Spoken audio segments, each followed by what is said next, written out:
Qui es-tu? Bonjour, je m'appelle Ganaëlle Hébert, j'habite à Wittenheim, j'ai 43 ans. Et si je devais me définir, je dirais que je suis une personne qui a toujours été passionnée par l'observation, l'analyse et la compréhension de ce qui m'entoure.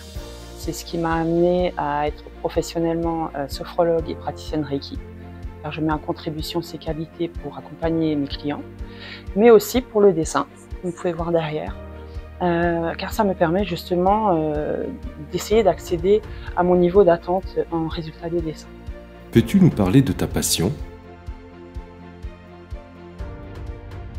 Évidemment, puisque ça va être le sujet de ce Culture Lab. Donc moi je dessine à partir de techniques sèches, donc ça je vous l'expliquerai mardi 28 mai. Donc j'ai commencé avec le fusain, qui est tout simplement un bout de charbon, qui m'a permis de faire mon premier tableau. Donc un portrait humain. Je fais aussi du portrait animalier, je vous en ferai découvrir plusieurs aussi.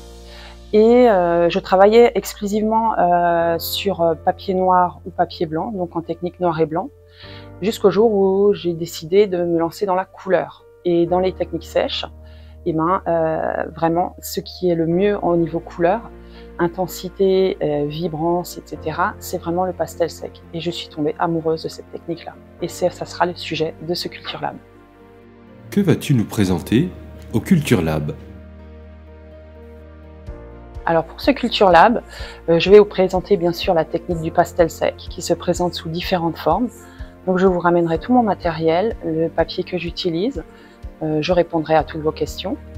Et j'aimerais aussi vous parler de ces croyances limitantes, étant donné que je suis sophrologue, c'est l'occasion rêvée.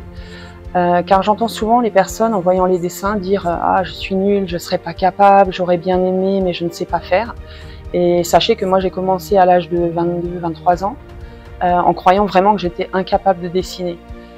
Donc je vais peut-être vous donner quelques exemples, quelques conseils qui vont peut-être vous donner envie de dessiner à votre tour aussi. Donc n'hésitez pas à me rejoindre le mardi 28 mai à 19 h pour en discuter de vive voix avec moi.